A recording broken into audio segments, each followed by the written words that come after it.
guys, and welcome to another Movie Importance Flashback Reviews, where I take movies from the past, break them down, and tell you what to think about them. If you like what you see, hit the subscribe button, join Movie Emporium, hit the notification bell at the top to find out what's coming next, and of course, comment below on any videos you watch. So today I want to talk about a movie that's directed by Robert Redford, is written by Paul Attanasio, and is a movie that shouldn't be work, it shouldn't be very good, but it's a movie that is filmed old-fashioned, it's a movie that's filmed enthralling, it's a movie that just works on every level, and it's a good side piece to, for instance, 8 Man Out, which is about another scandal. And this story centers on the quiz show scandal of the 50s and late 50s, early 60s that involved stuff like 21, Tic Tac Toe, everything that involved NBC. Well, as things go, if we know the history, NBC still around, so this quiz show scandal just didn't really affect them very much. A lot of people, some people lost their jobs and so on and so forth. And it's, of course, like I said, it's directed by Robert Redford, which is very interesting because this is a movie that you don't expect him to direct, but because it's directed by him, it actually works and it's really well done, and it has a great cast in it. You have Ray Fiennes, who plays Charles Van Doren, you have John Turturro, who plays Herb Stemple, you have Rob Morrow, who has a really bad accent but plays Dick Goodwin, you have David Paymer, who plays Dan Enright, you have Hank Azaria, who plays Albert Friedman, Paul Guilfoyle, who plays Lishman, Martin Scorsese, who plays Martin Rittenholm, Alan Rich, who plays Robert Kittner, the head of NBC, Christopher McDonald, who plays Jack Barry, and you have Paul Scofield, who plays the father of Charles Van Doren, Mark Van Doren. So in Quiz Show, it's the story of a character played by Ray Fiennes, who plays Charles Van Doren. Charles Van Doren comes from a very affluent family, a very famous family, a family that has a lot of wealth. So the idea of Charles Van Doren wanting to go on a game show is really strange and odd, and even the characters played by David Paymer and Azaria think the same thing. Why would he want to be on the show? Jack Barry's, Christopher McDonald's Jack Barry even says it. Why would he want to be on a game show if he's this famous? And it's probably just because Charles Van Doren wanted to use his knowledge and was a little bored. So, he said, what the heck? Because Charles Van Doren is a very good-looking man, is a man that could attract a lot of audience, has the face for America, he decides that he's going to go on this game show 21 after being convinced. But the problem is, and we find this through Herb Stemple's character, played by John Turturro, the game show is rigged. The people were given the questions beforehand. So let's say, who did this, blah, blah, blah, is told to Herb Stemple, that for he can keep winning, making more money, he can keep good ratings, and so on and so forth. But because of who Herb Stemple is, who's a very brash, outlandish guy, he is getting low ratings, so they have to find a solution. So when they see Charles Van Doren, they think this is perfect, and it becomes perfect. The thing about Charles Van Doren is he's very skeptical about what's going on, about what they're offering him, because he wants to be on the level, he wants to play it by the rules, and they're like, because Hank Azaria and David Paymer's character are very slimy and very, twisting the truth, they make him think that they're gonna, be on the level. And as we find out, they're not. The character of Charles Van Doren gets a question he's heard before, and instead of taking the high road and not answering the question, he goes for it. He takes the answers, he is given all the answers and questions, and the rest is history. He earned a lot of money, he almost ruined his family name, but as we know, Herb Stemple's character is not going down easy, so he's going to make it hard for everyone. He's trying to get a panel show, but they're not listening to him. So he's going to talk to whoever he needs to talk to kind of take down NBC in 21. We know NBC is not going to be taken down, but that's here or there. So on the other side, we have a character played by Rob Morrow who plays Dick Goodwin, and Dick Goodwin is a character who works for Washington. He works for a subcommittee that handles all the different types of things. And he, one night after watching this game show with Herb Stemple and Charles Van Doren, and Herb Stemple loses on the Marty question, he thinks that's suspicious and odd, and he keeps hearing stories. So he is given the ability to go and kind of investigate what's going on. Why is this? What is the situation? And as we see, as it starts to unfold, we start seeing the levels of, greed and deception and just awfulness at how it rises up through the ranks to the head of NBC, even though the head of NBC is never going to get charged for anything.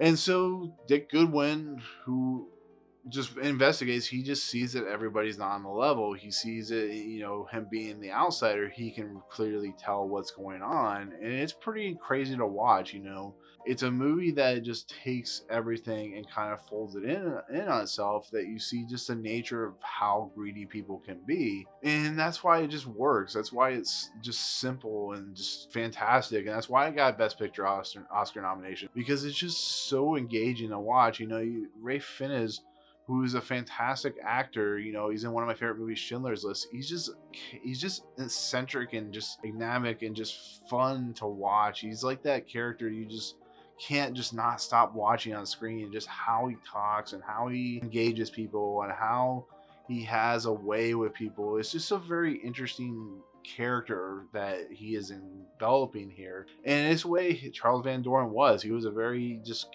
guy that you could love to talk to just about anything. And it just like to see him and Dick Goodwin's Rob Morrow's Dick Goodwin kind of develop this relationship, even though Dick Goodwin's kind of just inserting himself to kind of twist and turn what's going on in this situation of the corrupt, NBC game show area. It's just, I don't know. I find it really fascinating, really fun to watch, and it's incredible that it works, but it really does. The fact that this movie really feels like it could come from the 50s and how it's directed and how it's written. And it's really funny to see this movie's look and feel, because is the cinematography or the DP of this movie is Michael Ballhaus, who did Goodfellas. And if you really kind of look at it closely, it really has that feel of just like a, of the time, the era, the cars, the clothing, the TVs. It really feels like they took a lot of time to develop this movie to give it its look and feel, because sometimes the feeling can look cheap and look, off. And it's just, everything from the cameras in the studios, the way the crowd reacts, the way Chris McDonald and his tics with Jack Barry, and because Jack Barry was a more larger than life figure for the game show era, it just really, really, really works. And it's funny to see Martin Scorsese, who's a famous director, playing a greedy executive. And it's just, I love watching him when he's calling the David Paymer's Enright character. And I just love how they're finally figuring out like how to like move the show along and so on and so forth. But just to watch the pieces start falling into place, to start watching, everything start to fall apart, and you start to see the cracks of what NBC is doing, and to see Dick Goodwin, who is this guy that's on the level, see how when NBC is put to the grind, how because they are so influential in what they do, how Washington, D.C. will never really take them down because they're too big to fall or too big to fail.